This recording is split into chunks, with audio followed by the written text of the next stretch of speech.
Good morning. Just after daybreak. I think it's fairly obvious that we're going into the local forest.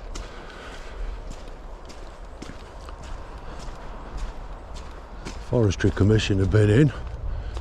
A bit of a clear out. 3 or 4 months ago, this track was barely passable, overgrown with gorse and all sorts of self-planted trees.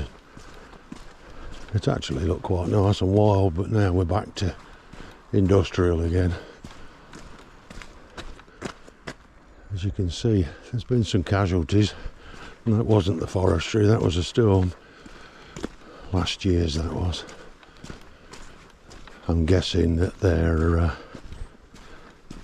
working in here. That's quite new. That's track on the mud, quite crisp. So I don't know how successful this trip's going to be if they're felling trees. They don't do it in a one, which is nice. They clear a bit here and then they'll leave it to regenerate for a few years, then they'll go and clear somewhere else. Subsequently, the wildlife stays here, unlike some of the things I'm hearing about lately, where some half-wits are getting rid of thousands of trees in Scotland because they're not native and replacing them with non-natives. Trouble is, if they fell a whole area, they're making the wildlife homeless, and that's destructive. That's not constructive.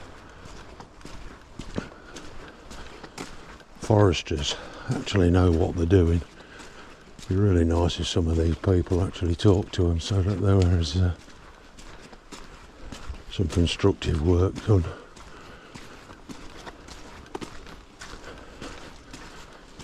Normally there's all sorts of wildflowers and herbs, things like eyebright. Whether it's all been destroyed by the heavy plant, I don't know. Wildlife's quite robust, it'll probably come back.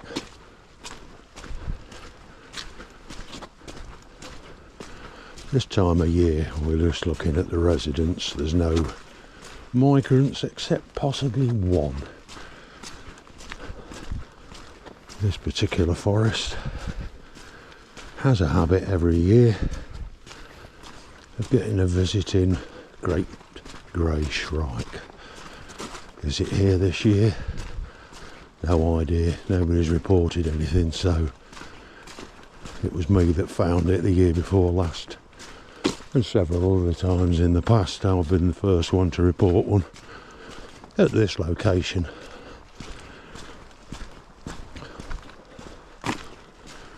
What lives in here when they're not being driven out by the foresters? Quite a lot, actually. Mammals wise, there's roe deer. I've seen a couple of red fox. The weasel I filmed earlier this year. Pine marten I've seen. Pretty sure there'll be stoat. It's not all woodland, it's the wrong sort of area for badgers, so I don't think we've got any of those. Indeed, I'm not finding much evidence of badgers in the whole county. Seen them in Aberdeenshire, seen them in Perthshire, not seen them in Angus.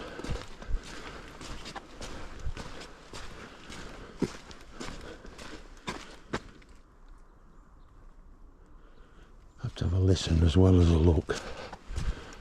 These conifers, although they're not native, are covered in pine cones, and the crossbills are like those. Siskins breed in this forest. It's on the slightly less muddy side. We used to have green woodpeckers, but they've gone.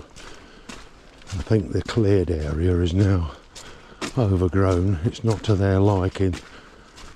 Bits of meadow that were there are grown over. Right, the boss wants me.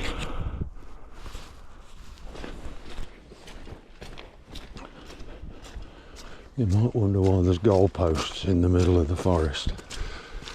It's not for a game of footy.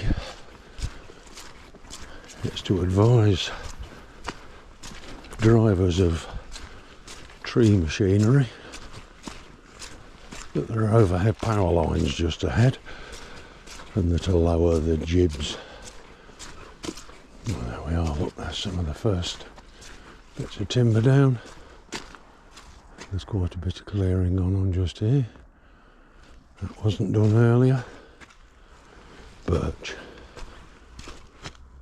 Now that's worth having for firewood. The pine's rubbish. Full of resin. It's fine if you're going to light a fire outside, but it makes a mess of your chimney and your stove. Obviously, that's a bit fresh. It needs to be seasoned. Pity they cleared it all out though, because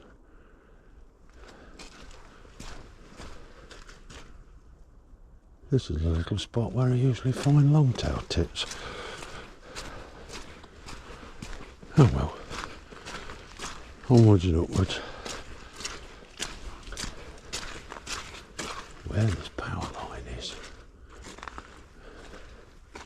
depending on whether they've cleared it of all the scrub, which they have, which is a shame. Good place for road here, that I'm not seeing. But I have walked up and down here in the past, having a look around for things. All this long tussocky sedges and grasses, wet ground, sphagnum moss. It's a favourite place for woodcock. Never seen large numbers of them, but it's not unusual to see them in here.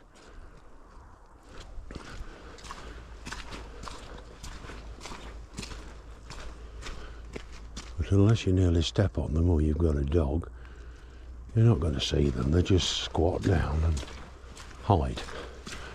And with the camouflage they've got, they're one of the best hiders we've got.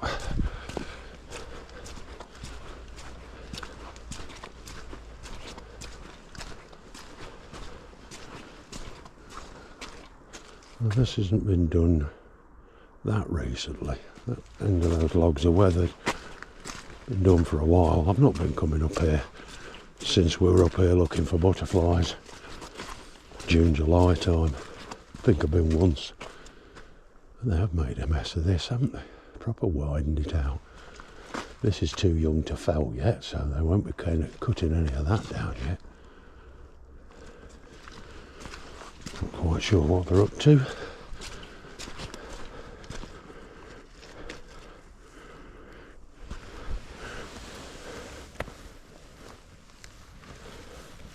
Sphagnum moss.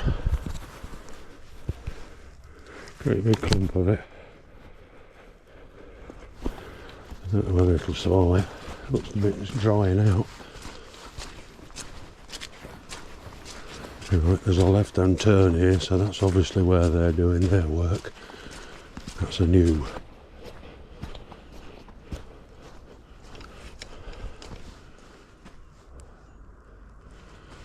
Big turning circle for the gear. So they've stopped just here and the track goes back to what it looked like before. I might wonder what on earth I'm carrying in my hand. That's a bag of peanuts. Where we're going is a little wildlife hide built by a lovely old fella. Sadly passed away,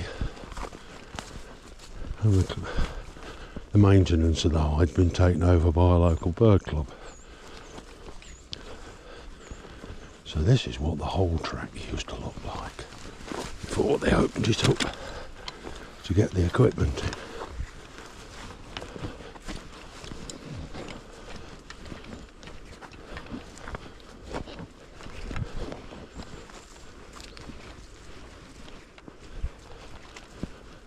I have to say I prefer this. It's not so easy to get through. And you're carrying a big tripod and a rucksack and everything else that goes with bringing the big camera as well as the GoPro.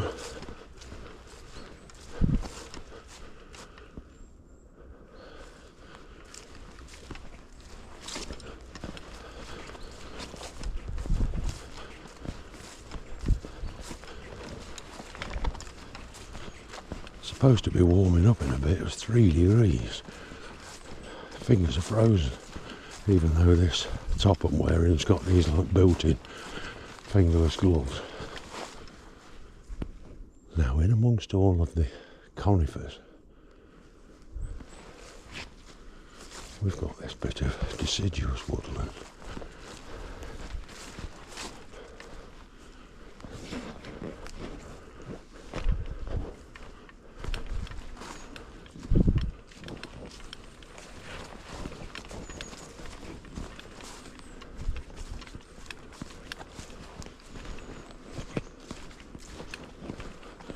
Love to see this, the moss all over the lichens on the trees. Remnants of old ant hills. This is what brought the green woodpecker in. In the summer, you look on the top of them, you quite often see common lizards basking in the sunshine. Apart from frogs. They're the only reptiles I've seen in here.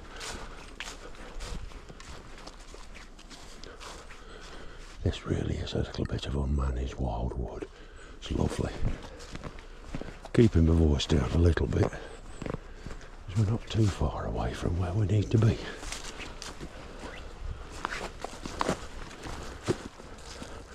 Looking at the pine cones on the floor. See if any of them are chewed. Bracket fungus on there.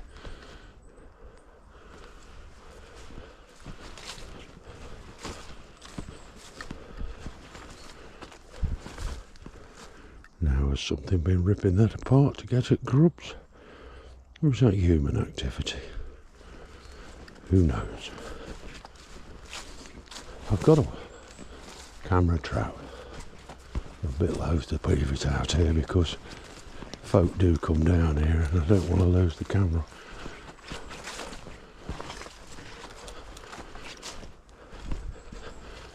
This was very rough and ready, but somebody's obviously had a new front door at home and put the old one on the hide.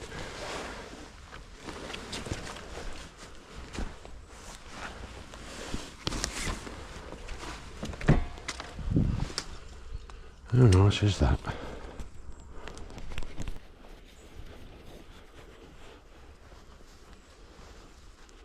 Somebody's obviously been down here recently.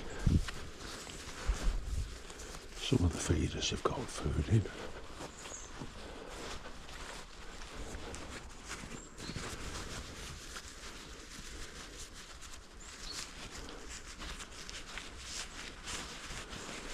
In the hope of getting something a little bit more shy, perhaps.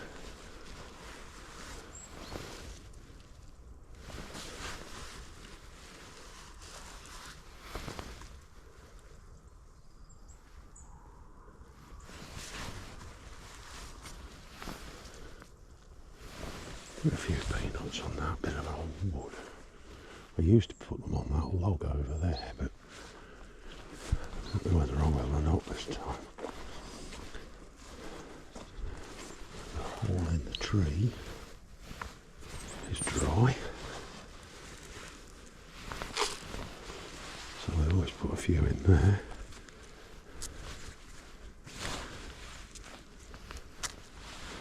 A few on the floor.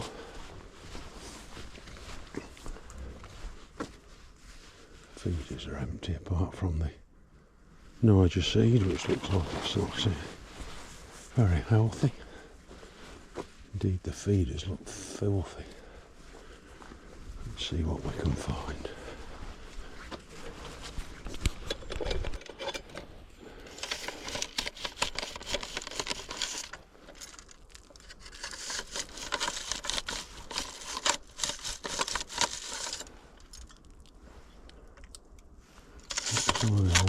food out the bottom of the feeders.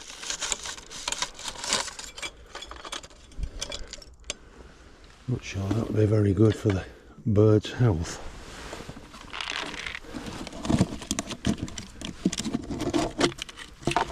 Sunflower seeds, just the job.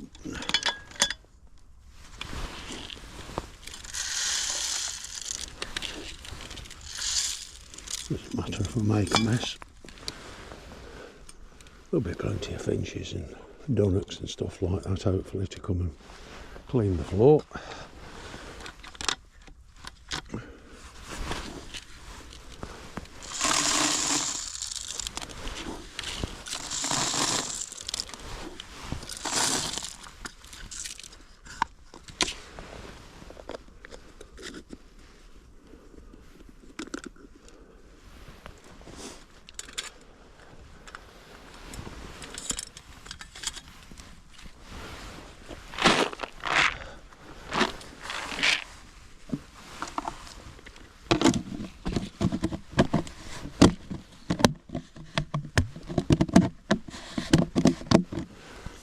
It didn't fit on very well.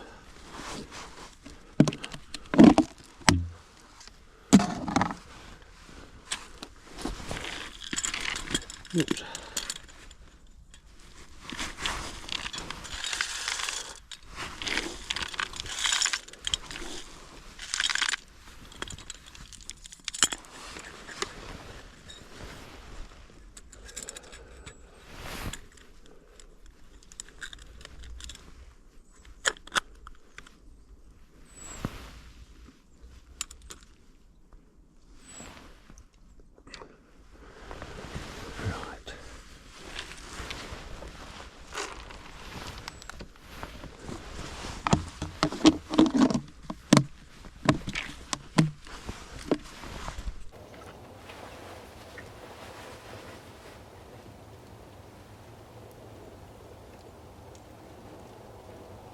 One of our more recognisable birds, that's a goldfinch.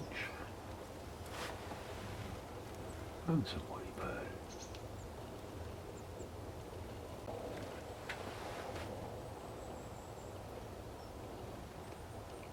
An acrobatic great tit.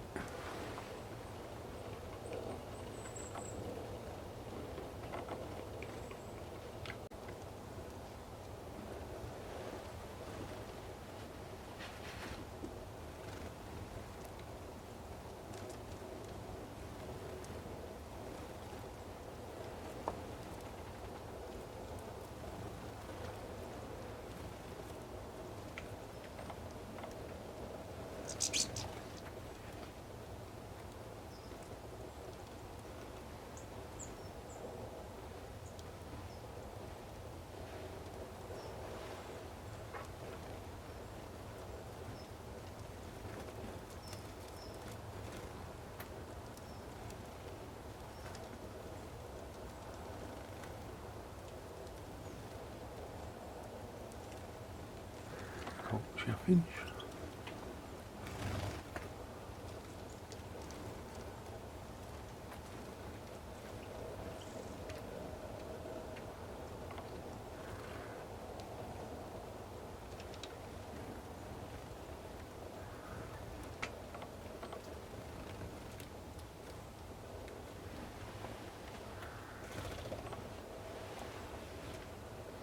Very briefly, there was a great spotted woodpecker there. He'll be back.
Jay's backside.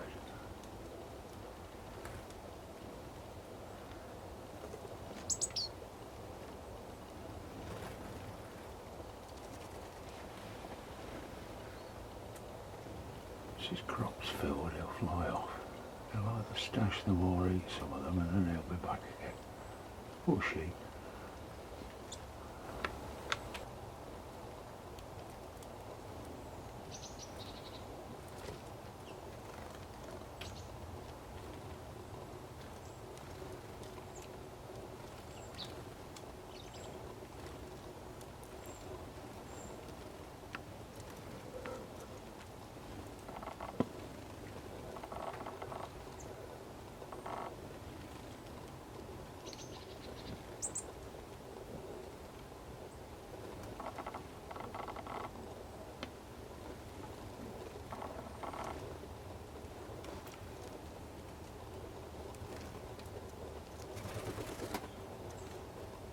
Couldn't speak because that one was at the bottom of the feeding station, no more than 10-12 feet away. It's actually sat on top of the hide roof at the moment. It might come back.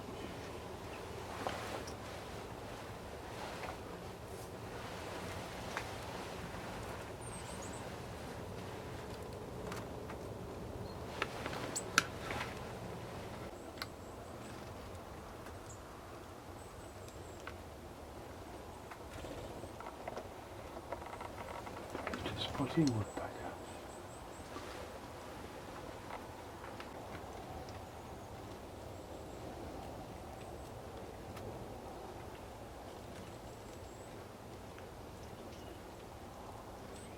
Somebody's put a bit of bread in there and a bit of lard. And the old woodpecker's having a feast. That was quite interesting. Jay just came in, landed on the side of the tree, as if to go and get some more peanuts out of the hole. And because the woodpecker was there, it flew off. It's kind of surprising. You'd have thought a big crow would have been the dominant bird. It appears not.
It's a second bird.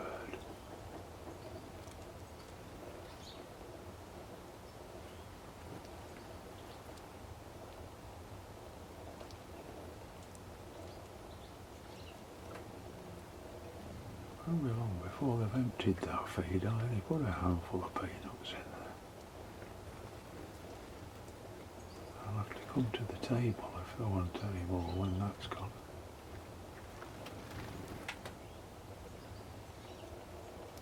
Well, they've not been to that flat bit of log, but I put some on the top.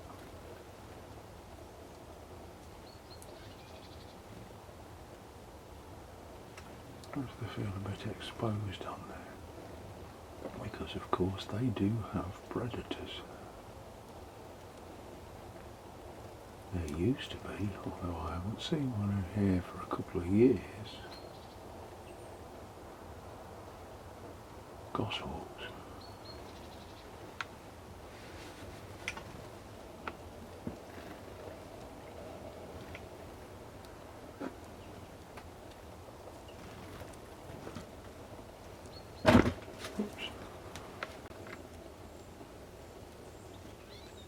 That's a dunnock.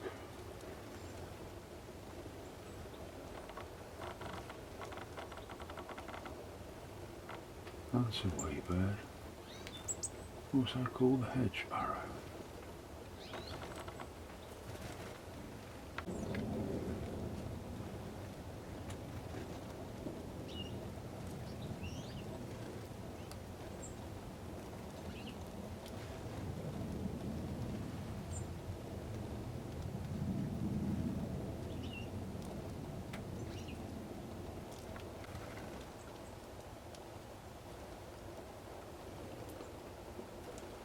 Female Chaffinch. That also seems to be very, very nervous. I have seen sparrowhawk go through here on odd occasions. Perhaps they're a bit nervous because of it. Of course, when you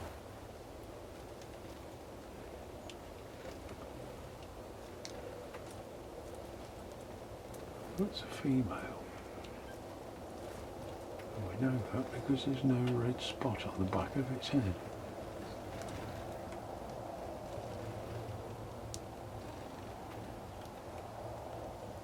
Seems to have a liking for the bread rather than the lard, which kind of surprises me.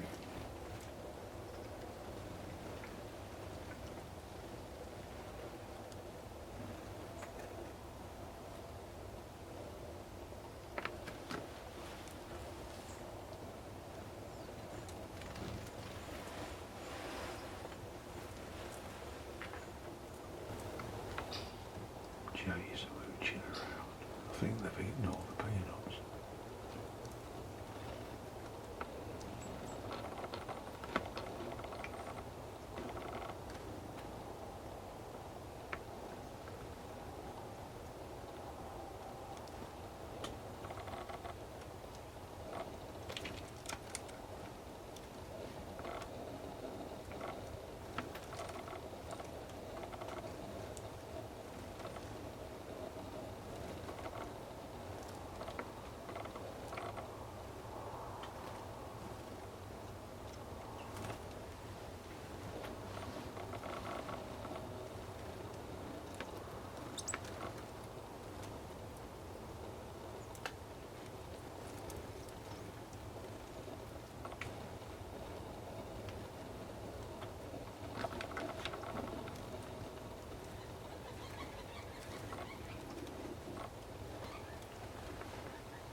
And get the peanuts out that feed. It's not interested in sunflower hearts.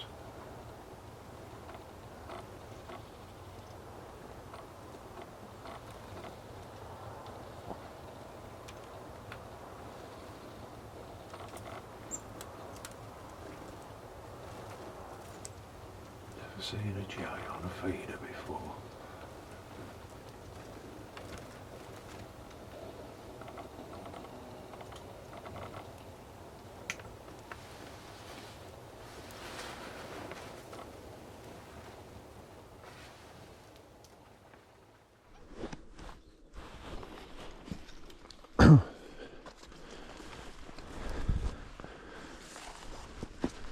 Well, that was quite successful.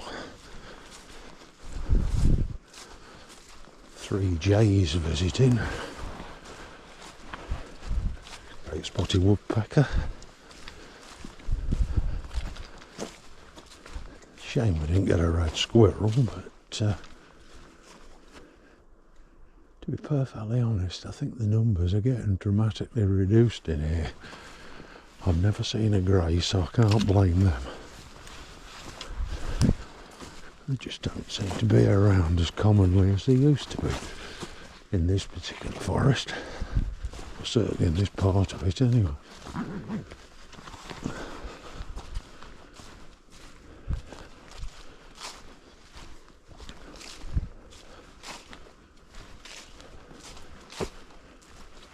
Hope you've enjoyed the trip to the forest.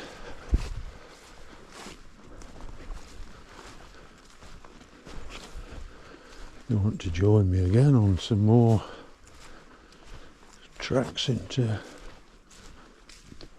parts of northeast Scotland, please feel free to subscribe. Give us a like if you like what I'm doing. I'll see you again soon. Bye for now.